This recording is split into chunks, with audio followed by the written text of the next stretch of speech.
जय श्री कृष्णा। राधे राधे। सारे विष्णु भक्तों की शारद पूर्णिमा की हार्दिक शुभकामनाएं। पूर्णिमा का व्रत 16 अक्टूबर बुधवार को रखा जाएगा, क्योंकि इसी दिन शाम को पूर्णिमा तिथि शुरू होगी तो चंद्रमा को भली भांति अर्घ दे सकेंगे। अगर 17 अक्टूबर को व्रत रखेंगे तो इस दिन शाम को 4 बजे पूर्णिमा तिथि समाप्त हो जाएगी। तो अब की बार उदय तिथि के अनुसार व्रत नहीं रख सकते। जो लोग चंद्रमा को अर्घ देकर व्रत का पारण करते हैं वह 16 अक्टूबर बुधवार को ही व्रत रखें। तो आइए आप सभी का मंगल कामना करते हुए सुनते हैं पूर्णिमा मासी का व्रत कथा। इस कथा को श्रद्धा भाव से पूरा सुनिएगा। और कथा शुरू करने से पहले कमेंट बॉक्स में लक्ष्मीपति नारायण की जय हो लिखकर इस वीडियो को ज़्यादा से ज़्यादा शेयर करना और शीला भक्ति चैनल को सब्सक्राइब जरूर कीजिएगा। भगवान आपकी सारी मनोकामनाएं पूर्ण करें। प्रेम से बोलिए लक्ष्मीपति नारायण की जय हो। पौराणिक मान्यताओं के अनुसार शरद पूर्णिमा से लेकर दीपावली तक माँ लक्ष्मी भ्रमण के लिए निकलती है। इस दौरान वह देखती है कि कौन कौन जागकर उनकी पूजा कर रहा है। ऐसे में अगर कोई इस दिन रात में निस्ता काल मुहूर्त में माँ लक्ष्मी की पूजा करता है तो माँ लक्ष्मी उनकी हर मनोकामना पूर्ण करती है। कहा जाता है कि इस दिन घर को साफ सुथरा रखना चाहिए ताकि माँ लक्ष्मी का प्रवेश हमारे घर में हो सके। कोजागिरी पूर्णिमा का व्रत पूजन रात्रि काल में चंद्रोदय के बाद किया जाता है। निस्ता काल में अष्टलक्ष्मी की पूजा करके उन्हें खीर का भोग लगाया जाता है और कहा जाता है कि इस दिन खीर को एक पात्र में रखकर चांद के सामने कुछ इस तरह रखें कि चांद की चांदनी उस खीर के अंदर गिरती रहे। इस तरह पूरी रात खीर को वहीं पर पड़ा रहने देना और सुबह उस खीर को वहां से उठाकर कहा जाता है कि घर का प्रत्येक सदस्य इस खीर को प्रसाद के रूप में ग्रहण करे। तो ऐसा करने से निरोगी जीवन का सुख भाव और वास होता है और उसे पूरे साल कभी भी आर्थिक संकटों का सामना नहीं करना पड़ता है। इस दिन पूर्णिमा का व्रत रखकर सत्यनारायण भगवान की कथा भी घर पर करनी चाहिए। ऐसा करने से सुख शांति बनी रहती है। इस दिन चंद्रमा अपनी 16 कलाओं से परिपूर्ण होता है, जो अपनी किरणों के जरिए अमृत में बरसात करता है। जो भी व्यक्ति इस दिन व्रत रखकर चंद्रमा की पूजा करता है उसे साल कोई भी मानसिक कष्ट का सामना नहीं करना पड़ता है। कहा जाता है कि श्री कृष्ण ने इस दिनों गोपियों के संग महारस चराचाया था, जिसे देखने के लिए मनुष्य तो क्या देवी देवता भी विवश हो गए थे। तो इस तरह शारद पूर्णिमा की रात आरोग्य जीवन धन सुख संपत्ति प्राप्ति के लिए बहुत ही खास दिन मानी गई है। तो चलिए सुनते हैं शारद पूर्णिमा से जुड़ी हुई एक पुराण कथा। कथा शुरू करने से पहले कमेंट बॉक्स में जय हो लक्ष्मी माता की, जय हो विष्णु भगवान की अवश्य लिखना और ज़्यादा से ज़्यादा इसे शेयर करना। बोलिए गणेश भगवान की जय हो। गणेश जी की एक कहानी से शुरू करते हैं। एक बूढ़ी माई थी, मिट्टी के गणेश जी का पूजा किया करती थी। वह रोजाना नया गणेश जी बनाती। वो कच्ची मिट्टी का होता, रोजाना ही गल जाता, लेकिन फिर भी बूढ़ी माई ने पूजा करनी नहीं छोड़ी। एक दिन सेठ का मकान बन रहा था तो उसने सोचा कि चलो वहां जाकर पत्थर का गणेश जी बनवा कर लाती हूँ। मैं रोजाना मिट्टी का बनाती हूँ, वो तो रोजाना ही गल जाता है। तो ऐसा सोचकर वह बूढ़ी माई सेठ का मकान बन रहा था वहाँ चली गई। वहाँ जाकर जो सेठ जी के मिस्त्री लगे थे उनसे जाकर बोली कि बेटा मुझे एक पत्थर का गणेश जी बना दो। मैं रोजाना गणेश जी की पूजा करती हूँ। मैं तो अपने हाथों से रोजाना मिट्टी का गणेश जी बनाती हूँ, वह रोजाना पानी के साथ बह जाता है। तो वह मिस्त्री बोले कि ये माई, जितनी देर हम तुम्हारे गणेश जी का पत्थर टेंगेंगे उतनी देर में तो अपने दीवार बना लेंगे। ऐसे छोटे मोटे कामों के लिए हमारे पास समय नहीं है। तुम्हें दिखाई नहीं देता कि हम सेठ जी की कितनी बड़ी हवेली तैयार कर रहे हैं। तो यह सुनकर बुढ़िया तो निराश हो गई और उसे गुस्सा भी आ गया। तो उसने गुस्से में कहा कि भगवान करे तुम्हारी दीवार टेढ़ी हो जाए। तो वह दीवार जो बना रहे थे वह टेढ़ी हो गई। जब मिस्त्री ने देखा कि दीवार तो टेढ़ी हो गई है तो उसने दीवार को तोड़कर और दीवार फिर से बनाने लगी, फिर भी वो टेढ़ी हो गई। ऐसा करते करते सुबह से शाम हो गई। शाम को जब सेठ जी आए उन्होंने कहा कि आज तुमने कुछ भी नहीं किया है, एक दीवार बना रहे थे वह भी अभी तक नहीं बनाई है। तो वह कहने लगे कि क्या बताएं सेठ जी, आज एक बुढ़िया माई आई थी, वह कह रहे थी कि मुझे गणेश जी का एक पत्थर का गणेश जी बना दो। हमने बनाया नहीं। वह जाते वक्त हमें कह गई कि तुम्हारी दीवार टेढ़ी हो जाए, भगवान करे तब से यह दीवार सीधी नहीं हो रही है। हमने ना जाने कितनी बार बना ली है, यह सीधी नहीं हो रही है। तो सेठ जी ने सारी बात सुनकर बुढ़िया को बुलाया। तो सेठ जी ने कहा कि बुढ़िया माई, तेरे को मैं सोने का गणेश जी बनवा दूंगा, लेकिन हमारी टेढ़ी दीवार को सीधा कर दो। यह सुनकर वह बूढ़ी माई बहुत ही खुश हुई और बोली कि भगवान तुम्हारा भला करे। जैसे ही बुढ़िया ने यह बोला तो वह दीवार तो सीधी हो गई। सारे लोग देखकर बहुत ही आश्चर्यचकित हुए और सेठ जी को बहुत ही खुशी हुई और उन्होंने बूढ़ी माई को सोने का गणेश जी बनवा कर दे दिया। गणेश जी जैसे आपने बुढ़िया माई को सुनी वैसे सबका सुनना। प्रेम से बोलिए गणेश जी महाराज की जय हो, बोलिए लक्ष्मी नारायण की जय हो। किसी नगर में एक साहूकार रहता था। उसकी 2 बेटियां थीं जो हर महीने आने वाली पूर्णिमा का व्रत रखा करती थी। इन दोनों बेटियों ने बड़ी बेटी पूर्णिमा का व्रत बड़े ही श्रद्धा भाव से विधि विधान से करती थी, लेकिन छोटी बेटी कुछ लापरवाह थी। वह व्रतों के नियम का सही ढंग से पालन नहीं करती थी। व्रत रख लिया और शाम को पालन कर लिया, बस उसी तरह व्रत रखती थी। ऐसा करते करते समय बीतता गया। समय के साथ साहूकार की दोनों बेटियों बड़ी हो गई तो साहूकार ने अपनी बेटियों का घर संपन्न घराने में करवा दिया। दोनों अपने अपने ससुराल सुखी और संपन्न थी, उसे कोई भी चीज़ की कमी नहीं थी। शादी हो जाने के बाद भी साहूकार की बड़ी बेटी पूर्णिमा का व्रत वैसे ही विधि विधान से किया करती थी, लेकिन छोटी बेटी कभी व्रत रख लेती कभी छोड़ देती। उसका वही हाल रहा था। समय आने पर बड़ी बेटी के घर पर संतान ने जन्म लिया। वह बहुत ही सुंदर और अवस्थ थी और साथ ही छोटी बेटी को भी संतान की प्राप्ति हुई, लेकिन उसकी संतान ने तो जन्म लेते ही तुरंत दम तोड़ दिए। तो यह देखकर साहूकार की छोटी बेटी को बहुत ही दुख हुआ। इस तरह छोटी बेटी को एक के बाद एक लगातार 3 बार उनकी संतानों ने जन्म लिया और मृत्यु को प्राप्त हो गई। तो अपनी छोटी बेटी को दुखी देखकर साहूकार ने एक दिन ब्राह्मण को बुलाया और अपनी पूरी कथा सुना दी। तो ब्राह्मण ने कुछ देर विचार किया और फिर साहूकार की छोटी बेटी को कुछ प्रश्न भी पूछे। उसके बाद में, बेटा तुम पूर्णिमा का व्रत तो करती हो लेकिन हमेशा अधूरा व्रत करती हो, इसलिए तुम व्रत का अधूरा ही फल मिल रहा है, क्योंकि अधूरे व्रत का दोष लगता है। जब भी व्रत रखे तो व्रत के नियमों का पालन करें। जिस किसी का भी आपने व्रत रखा हो तो उसकी व्रत कथा अवश्य सुने।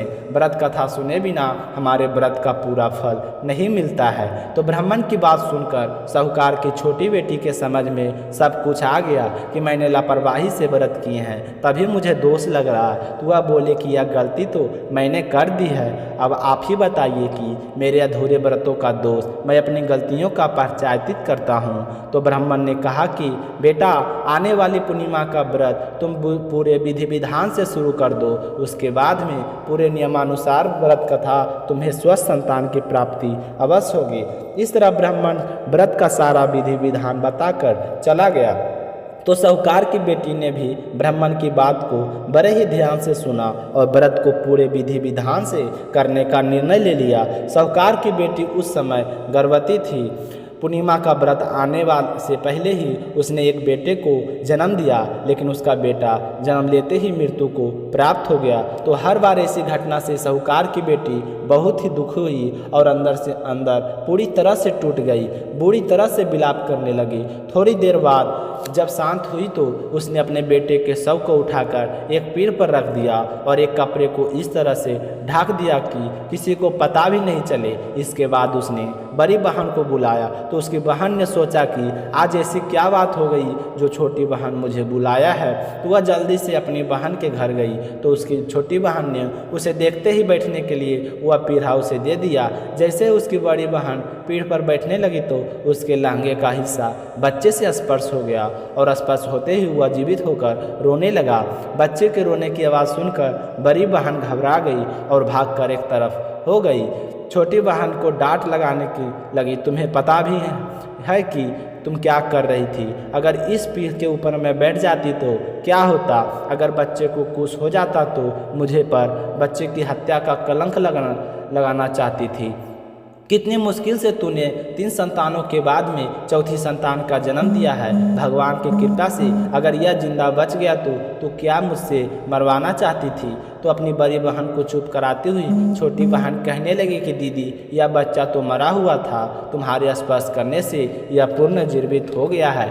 मेरे ऐसे भाग कहाँ जो मैं एक स्वस्थ बच्चे को जन्म दूँ, क्योंकि मैंने तो कभी भी पूर्णिमा का व्रत विधि विधान से नहीं किया था।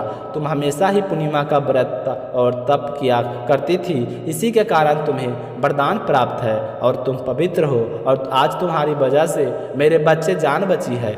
अब से मैं तुम्हारी तरह हर पूर्णिमा का व्रत विधि विधान से व्रत और पूजन किया करूँगी। तो अपनी छोटी बहन के मुंह से ऐसी बातें सुनकर बड़ी बहन को बहुत ही खुशी हुई। उसके बाद से साहूकार की छोटी बेटी भी पूर्णिमा के व्रत नियमानुसार करने लगी। तभी से इस व्रत का महत्व और फल पूरे नगर में प्रसिद्ध हो गया और सारे नगरवासी पूर्ण का व्रत करने लगे, जिसके फलस्वरूप उन्हें सुख सौभाग्य की प्राप्ति हुई और सारे सुखी और संपन्न हो गए। लक्ष्मी नारायण जैसा आपने साहूकार की बेटी को दिया, उसकी कामना पूरी करके सौभाग्य प्रदान किया, वैसे हम पर भी आपकी दृष्टि बनाए रखना। कहानी कहने वाले की, कहानी सुनने वाले की और हुंकार भरने वाले की सबकी मनोकामनाएं पूर्ण करना। तो आइए आप सुनते हैं सुख सौभाग्य की कामना करते हुए महालक्ष्मी की व्रत कथा सुनते हैं। मात बोलिए लक्ष्मी माता की जय हो। द्वापर युग की बात है। सौराष्ट्र के उस समय भद्र सर्वा नाम का एक राजा हुआ करते थे। वे बड़े ही पराक्रमी राजा थे। 4 वेद के उन्हें 4 शास्त्रों को 18 पुराण का उन्हें ज्ञान था। उनकी रानी का नाम सूरज चंद्रिका रानी दिखने में बहुत ही सुंदर और सुलक्षणा थी तथा पतिव्रता थी। उन दोनों को 7 पुत्र था। उसके बाद में एक कन्या का वरदान मिला था। कन्या का नाम श्यामवाला था। एक बार महालक्ष्मी जी के मन में आया कि मैं जाकर उस राजा के राज प्रसाद में रहूं। इससे राजा को दुगनी धन दौलत की प्राप्ति होगी और वह इस धन दौलत से अपनी प्रजा को और भी अधिक सुख दे पाएगा। अगर मैं किसी गरीब के घर रही और उसे धन दौलत प्राप्त हो गई तो वह स्वार्थी की तरह केवल अपने ऊपर ही खर्च करेगा। यह सोचकर श्री महालक्ष्मी जी ने बूढ़ी ब्राह्मणी का रूप धारण किया और हाथ में लाठी लिए हुए लाठी के सहारे सहारे रानी के द्वार तक चली गई। माँ लक्ष्मी ने बूढ़ी औरत का रूप धारण कर रखा था, फिर भी उनके माथे पर देवी का तेज था। उन्हें देखते ही एक दासी सामने आई और बूढ़े ब्राह्मणी को प्रणाम किया। उसके बाद में उनका नाम धाम काम सब कुछ पूछ डाला। वृद्ध ब्राह्मणी का रूप धारण किए लक्ष्मी माता ने कहा कि बालिके, मेरा नाम कमला है, मेरे पति का नाम भुवनेश है, हम द्वारका में रहते हैं। तुम्हारी रानी पिछले जन्म में एक बेश्या की पत्नी थी। वह बेश्या गरीब था। दरिद्रता के कारण हर रोज घर बन झगड़े होते थे तथा उसका पति रोज रोज उसे मारता था। इन बातों से तंग आकर वह घर छोड़कर चली गई तथा वन में खाली पेट भटकने लगी। उसकी इस दुर्दशा पर मुझे दया आ गई है। तब मैंने उसे सुख संपत्ति देने वाले श्री महालक्ष्मी जी की कथा सुनाई। मेरे कहने पर उसने श्री महालक्ष्मी जी का व्रत किया। महालक्ष्मी जी का व्रत करने से माँ लक्ष्मी उस पर कृपा हुई, जिससे उसकी गरीबी दूर हो गई। उसका घर संसार दौलत संपत्ति आदि से भर गया। दोनों पति पत्नी एक साथ प्रेम पूर्वक रहने लगे और अपने जीवन के समस्त सुखों को भोगते हुए अंत में परलोक को सुधार गए। लक्ष्मी माता व्रत के कारण वे लक्ष्मी लोक में रहे। उन्होंने जितने साल महालक्ष्मी का व्रत किया उतने 1000 साल उन्हें सुख भोग मिला। इस जन्म में उसका जन्म राजघराने में हुआ, परंतु वह श्री महालक्ष्मी का व्रत करना भूल गई है। मैं उसे यही याद दिलाने आई हूँ। बुढ़िया की बात सुनकर दासी ने उन्हें फिर से प्रणाम किया तथा श्री महालक्ष्मी जी का व्रत किस तरह से किया जाता है इसके बारे में बुढ़िया से पूछा तो बुढ़िया का रूप धरे लक्ष्मी माता ने दासी का व्रत की सारी विधि बताई। तो ब्राह्मणी से व्रत की सारी विधि और महिमा जानकर दासी माता को प्रणाम करके रानी को बताने के लिए अंदर चली गई। राज वैभव में रहते हुए रानी को अपनी ऐश्वर्या का बहुत ही घमंड था। संपत्ति तथा अधिकार की वजह से वह पूजा पाठ और व्रत से विमुख हो गई थी। दासी द्वारा बताई गई बुढ़िया की बातें सुनकर तो आग बबूला होकर राजद्वार पर आकर बुढ़िया रूपी श्री महालक्ष्मी पर बरस पड़ी। उसे यह मालूम नहीं था कि यह जो बुढ़िया है रूप धारण करके आई है वह स्वयं माता लक्ष्मी है। परंतु रानी की इस कदर रूप का बर्ताव देखकर, अपना अनादर देखकर माता ने वहां से ठहरना ठीक नहीं समझा तो वे वहां से चल पड़ी। रास्ते में उन्हें राजकुमारी श्यामला मिली तो उन्हें श्यामबाला की सारी बात बताई। तो श्यामबाला ने अपनी माँ की तरफ से माफ़ी मांगी तो माता को उस पर दया आ गई। उसने श्यामबाला को श्री महालक्ष्मी व्रत के बारे में बताया तो श्यामला ने उस बूढ़ी माँ के कहे अनुसार पूरी श्रद्धा से लक्ष्मी माता का व्रत रखा। तो व्रत के प्रभाव से राजा सिद्धेश्वर के सुपुत्र मालाधर से उसका विवाह हो गया। वह धन दौलत ऐश्वर्य वैभव से मालामाल हो गई। पति के ससुराल में आनंद में रहने लगी और उसकी माँ पर महालक्ष्मी का प्रकोप हुआ। राजा का सारा कारोबार नष्ट हो गया, यहाँ तक कि खाने के भी लाल पड़ गई। ऐसी हालत में एक दिन रानी ने राजा से कहा कि हमारा दामा इतना बड़ा था, राजा है, धनवान ऐश्वर्यशाली है, क्यों ना उसके पास जाएं और अपना हाल उसे बताएं, वह हमारी जरूर मदद करेगा। इस बात पर राजा भद्र सर्वा दामाद के पास रवाना हो गए। राज्य में पहुंचकर एक तालाब के किनारे थोड़ी ही देर विश्राम करने के लिए ठहरे। तालाब से पानी लेने आती जाती दासियाँ की वो तो रानी श्यामला के पिता है वे दौड़ी पड़ी रानी के पास गई और सारी बात बताई। रानी ने दासी के हाथ राज परिधान भेजकर बड़े ठाट से उनका स्वागत तथा आदर सत्कार किया, खान पान करवाया। जब वे लौटने लगे तो सोने की मोहरों से भरा हुआ गढ़ा दे दिया। जब राजा घर वापस लौटे तो उन्हें देखकर रानी बहुत ही खुश हुई। तो राजा ने मोहरों से भरा हुआ घड़ा पानी को दे दिया। जैसे ही रानी ने घड़े को मुंह खोल कर देखा तो उसके अंदर तो मोहरों की जगह कोयले मिले। यह सब श्री महालक्ष्मी का प्रकोप से हुआ था। लेकिन रानी ने सोचा कि मेरी बेटी ने हमारी गरीबी का मजाक बनाया है, इसलिए कोयले से भरा हुआ गढ़ा हमें दे दिया है। उसके बाद राजा रानी की हालत दिन पर दिन बिगड़ती ही चली गई। इस तरह दुर्दशा देखकर रानी स्वयं अपनी कन्या के पास गई। उस दिन उसकी कन्या श्यामला के महालक्ष्मी का व्रत था। उसने पूजा की और अपनी माता से भी व्रत करवाया। उसके बाद रानी अपने घर आई। श्री महालक्ष्मी का व्रत रखने से फिर से उन्हें अपना राजपाट, धन दौलत, ऐश्वर्य प्राप्त हो गया। वह फिर से सुख शांति आनंद में जीवन बिताने लगी। कुछ दिनों के बाद राजकन्या श्यामला अपने पिता के घर आई तो उसे अपने घर देखकर सूरज चंद्रिका की पुरानी बातें याद आ गई। यही कि श्यामला ने अपने पिता का घड़ा कोयलों से भरा कर दिया था। यह सब बातें सोचते सोचते रानी ने अपनी बेटी का कोई भी आदर सत्कार नहीं किया बल्कि अनादर किया, पर इसने इस बात का बुरा नहीं माना। वह अपने घर लौटने लगी तो उसने अपने पिता के घर से थोड़ा सा नमक ले लिया और कुछ तो उसे दिया नहीं था। वो अपने घर लौटने के उसके पति ने पूछा कि मायके जाकर आई हो, क्या लेकर आई हो? तो पति की बात सुनकर श्यामला बोली कि मैं तो सार लाई हूँ। पति ने पूछा इसका मतलब क्या है? तो श्यामला बोली कि थोड़ा धीरज रखो, सब कुछ मालूम हो जाएगा। उसने उस दिन श्यामला ने सारा भोजन बिना नमक डाले ही बनाया और खाने के लिए परोस दिया। पति ने जैसे ही खाना चखा तो बिना नमक का खाना था, इसलिए उसमें स्वाद भी नहीं आया। फिर श्यामला ने थाली में थोड़ा सा नमक डाला, इससे सारा भोजन स्वादिष्ट हो गया।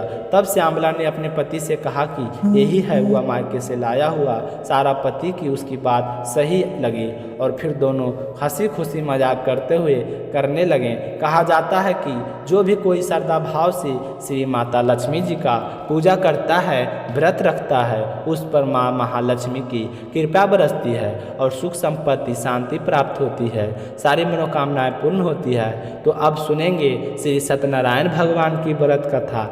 एक समय नेमिसारण तीर्थ का सोनका आदि 88,000 ऋषियों ने सूर्य जी से पूछा कि हे प्रभु, इस कलयुग में वेद विद्या रहित मनुष्यों को प्रभु भक्ति किस प्रकार मिलेगी तथा उनका उद्धार कैसे होगा। इसलिए हे मुनिवर, आप ऐसा कोई व्रत या तप कहिए जिसे थोड़े समय में पूर्ण प्राप्त होवे तथा मनोवांछित फल मिले। वह हमारी सुनने की प्रबल इच्छा है। सर्वशास्त्र भी श्री सूत जी बोले कि हे वैष्णव पूज्य, आपको सबने प्राणियों के हित की बात पूछी है। आज मैं आपको बहुत ही महत्वपूर्ण व्रत के बारे में बताऊंगा, जिस व्रत को नारद जी ने लक्ष्मी जी से नारायण से पूछा था और लक्ष्मीपति के मुनि श्रेष्ठ नारद से कहा था। सो ध्यान से सुनो। एक समय योगी राज नारद जी दूसरों की हित की इच्छा से अनेक लोकों को में घूमते हुए मृत्यु लोक में आ पहुँचे। वहाँ अनेक योनियों में जन्म हुए सभी मनुष्यों अपने अपने कर्मों द्वारा अनेक दुखों से पीड़ित देखकर सोचा कि किस यत्न के करने से निश्चय ही प्राणियों के दुखों का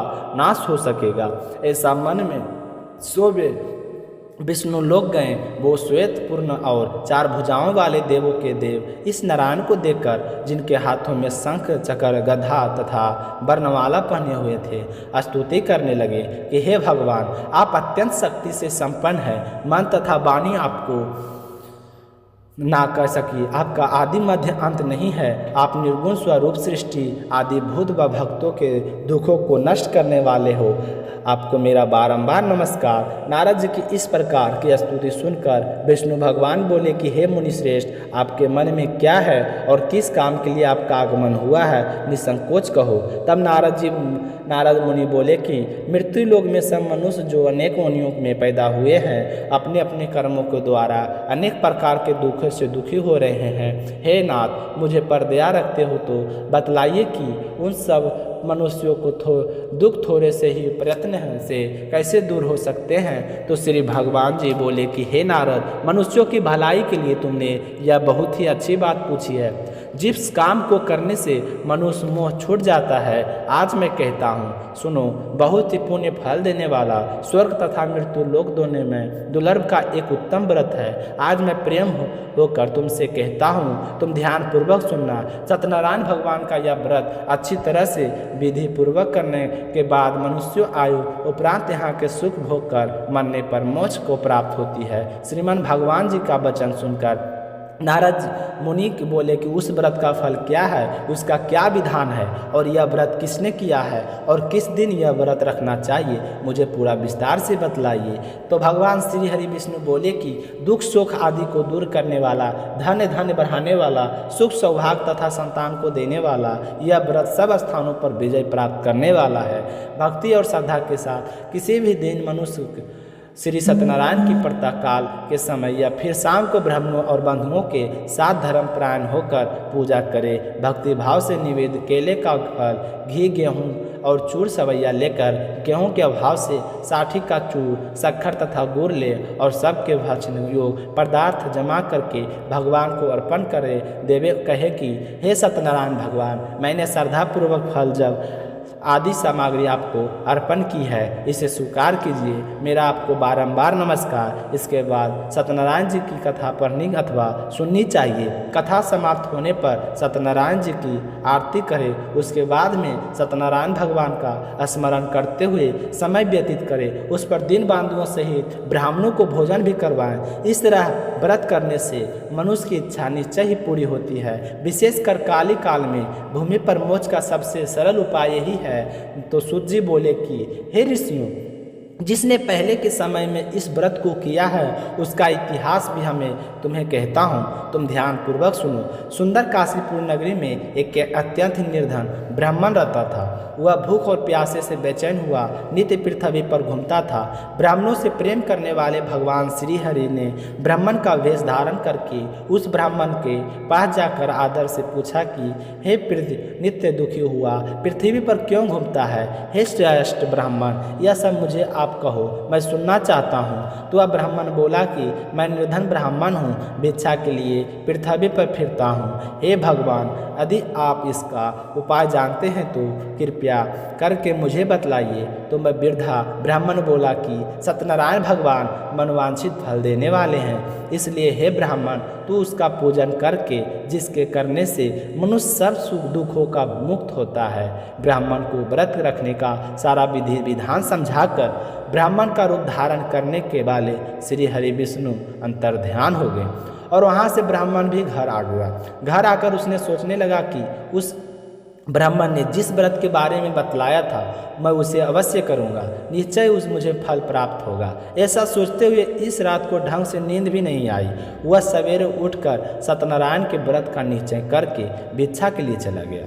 उस दिन ब्राह्मण को भिक्षा में बहुत सारा धन मिला, जिससे बंधु बांधव के साथ उसने सत्यनारायण भगवान का व्रत किया। इस व्रत को करने से वह ब्राह्मण सब दुखों का छूटकर अनेक प्रकार की संपत्तियों से युक्त हुआ।